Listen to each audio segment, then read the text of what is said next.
El comienzo del terror. No sé cuánto tiempo ha pasado desde aquella noche en que todo cambió. A veces creo que lo soñé. Otras, me despierto empapada en sudor, jurando que aún lo oigo. El sonido áspero de la tela arrastrándose por el suelo. Ese leve jadeo como de un animal hambriento. Pero esto no fue un sueño. Yo lo vi. Yo lo viví. Y si estás leyendo esto, tal vez aún no sea demasiado tarde para que huyas. Mi nombre es Clara Gómez, y tenía 17 años cuando me llevaron a vivir al pueblo de El Tobar. Un rincón olvidado entre montañas, con niebla espesa y casas viejas como sus gentes. Fue después de que mi madre enfermara, y mi tía Adela, una mujer seca y supersticiosa, aceptara cuidar de mí. Recuerdo claramente el primer día. El carruaje crujía bajo el peso de los bultos y mi alma. Al llegar, un anciano me observó desde una ventana polvorienta. No parpadeó, no sonrió. Solo me miró, como si supiera algo que yo no. Aquí no salgas después del toque de ánimas. ¿El qué? Las campanas. Cuando suenan al anochecer. Aquí todos se encierran y tú también lo harás. Pensé que era otra de sus manías. En el pueblo no había electricidad, solo faroles de aceite y candiles. Las noches eran negras, como si la oscuridad tuviera peso. Pero nada me preparó para lo que vendría. Los primeros días pasaron lentos. El Tobar era un lugar anclado en el tiempo. Las mujeres iban a por agua al pozo, los niños no reían, y los hombres fumaban en silencio mirando al suelo. Había algo raro. Nadie me hablaba más de lo necesario. Y cuando intentaba curiosear, me decían lo mismo. No preguntes. Aquí las cosas son como son, y así deben quedarse. Pero yo era joven, curiosa, temeraria quizá. Una tarde encontré a un niño escondido tras un establo. Lloraba. Tenía los ojos grandes, vidriosos. Me acerqué con cautela. ¿Qué te pasa? Mi hermano no volvió anoche. ¿Dónde estaba? En el bosque, después de las campanas. Ese detalle me heló. El toque de ánimas, como lo llamaba mi tía. ¿Tu hermano desobedeció? Él decía que el hombre del saco no existía, que eran cuentos de viejas, pero el bosque se lo tragó. Aquella noche se la conté a tía Adela. En vez de consolarme, me abofeteó. Nunca digas ese nombre en esta casa. Jamás. ¿Pero es real? ¿Quién es? No es un hombre. Es algo que camina entre las sombras, buscando a los que no obedecen. Lleva un saco, y dentro, los huesos de los que ya no están. No pude dormir. En el silencio, cuando el reloj marcó las 9, las campanas sonaron. No con alegría, no con fe. Era un sonido apagado, fúnebre. Y tras ese eco, el viento cambió. Como si la noche se abriera paso por las rendijas. No pude dormir. En el silencio, cuando el reloj marcó las 9, las campanas sonaron. No con alegría, no con fe. Era un sonido apagado, fúnebre. Y tras ese eco, el viento cambió. Como si la noche se abriera paso por las rendijas. Me acerqué a la ventana, y aunque todo estaba oscuro, algo se movía allá afuera. No sé por qué lo hice. Fue una mezcla de estupidez y desafío. Me envolví en una manta y salí al porche. El frío era inhumano. Pero más helado fue el momento en que lo vi. Al fondo de la calle, entre la bruma, una silueta encorvada arrastraba algo pesado. El farol tembló entre mis manos. No tenía rostro. Solo un bulto cubierto por harapos, y un enorme saco que chirriaba contra el suelo. No caminaba como un hombre, sino como un cadáver animado por el odio. Y entonces se detuvo, giró su cabeza, si es que tenía una, y me miró. Lo supe.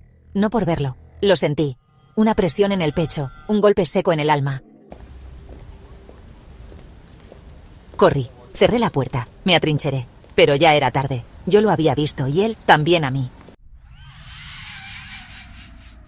A la mañana siguiente intenté convencerme de que había sido un sueño. Pero al bajar a la cocina, tía Adela me observó con los ojos inyectados en temor. ¿Saliste anoche? No respondí, pero lo supo. Se acercó y me sujetó del brazo con fuerza. Ya no estás a salvo. Él te ha olido. ¿Quién es? ¿Qué quiere? Tía me hizo sentar. Sacó una caja de madera con símbolos tallados y la abrió con manos temblorosas. Dentro había recortes de periódicos viejos, dibujos infantiles, mechones de pelo y una hoja amarillenta con un nombre garabateado. El hombre del saco. Hace más de 100 años, este pueblo cometió un pecado. Entregaron a un hombre inocente a la justicia por la desaparición de varios niños. Lo torturaron, lo humillaron, lo condenaron sin pruebas. Pero cuando los niños siguieron desapareciendo, comprendieron que él no era el culpable. ¿Y entonces? Demasiado tarde. Lo colgaron en la colina, y sus últimas palabras fueron una maldición.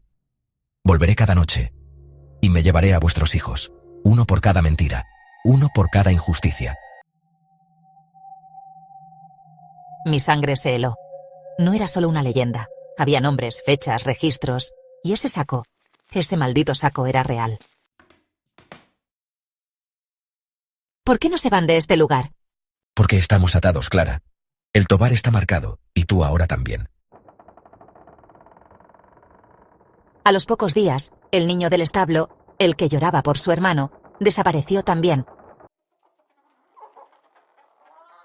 A los pocos días, el niño del establo, el que lloraba por su hermano, desapareció también. El pueblo guardó silencio, sin carteles, sin búsquedas, solo más silencio. Yo ya no dormía. Cada noche, tras las campanas, oía como algo se arrastraba por la calle. A veces se detenía frente a mi ventana. Otras veces rascaba la madera del porche. Tía Adela rezaba en voz baja, con un crucifijo en mano. Pero el miedo ya se había metido bajo mi piel. Comencé a dibujar su silueta en los márgenes de mis cuadernos, su figura alta, su saco lleno de cosas que se movían, y esa boca. Porque una noche lo vi más de cerca. Tenía boca, grande, descarnada, y sonreía. Al cabo de una semana, decidí huir. Preparé una mochila y me escapé antes de que sonaran las campanas. Corrí hacia el bosque, con la idea de alcanzar el siguiente pueblo. Pero cuanto más corría, más oscuro se volvía todo, como si el mundo se retorciera para no dejarme salir. Y entonces lo oí. Clara. Ya no puedes huir. Ya eres parte del saco. Me desperté en el suelo, con los labios partidos y las manos cubiertas de arañazos. No sabía cuánto tiempo había pasado. Me desperté en el suelo, con los labios partidos y las manos cubiertas de arañazos. No sabía cuánto tiempo había pasado. La niebla era espesa y el cielo seguía negro, aunque debían ser ya las 9 o 10 de la mañana. Caminé sin rumbo hasta que encontré una cabaña abandonada. Dentro una sorpresa, un diario, viejo, cubierto de telarañas, pero legible. Pertenecía a una mujer llamada Sofía Landa, que vivió en el Tobar a finales del siglo XIX. Contaba lo mismo que yo vivía, el toque de ánimas, las desapariciones, el hombre del saco. Solo que ella había llegado más lejos. Descubrió que el espíritu no podía cruzar el río, que su poder estaba limitado al pueblo, siempre y cuando nadie lo invocara con sangre. El diario terminaba con una frase. He hecho el pacto. Él no vendrá por mí. Pero me llevaré este secreto a la tumba. Ojalá nadie más lo despierte. Volví al pueblo, ya no por miedo, sino por rabia. Quería respuestas, quería destruirlo. Esa noche, antes del toque de ánimas, me dirigí a la colina donde lo habían colgado. Llevé el diario, una vela y un cuchillo. No sabía exactamente qué iba a hacer, pero tenía una corazonada. Esa noche, antes del toque de ánimas, me dirigí a la colina donde lo habían colgado. Llevé el diario, una vela y un cuchillo. No sabía exactamente qué iba a hacer, pero tenía una corazonada. Cuando las campanas sonaron, el cielo se tornó rojo, y él apareció. Salió del bosque como una sombra alargada, más grande que nunca. Su saco se movía. Dentro, algo lloraba. Te maldijeron por error, pero sigues haciendo daño. Eres peor que ellos. No, no entiendes. Ellos me hicieron esto, y ahora todos serán como yo. Y entonces su saco se abrió. De él salieron caras, rostros de niños, y una última cara, la mía. Quise correr, pero mi cuerpo ya no me obedecía. Él no venía a matarme, él venía a reemplazarme, porque cada 100 años alguien debe cargar con el saco. Desperté en mi habitación. O eso creí. Todo parecía normal.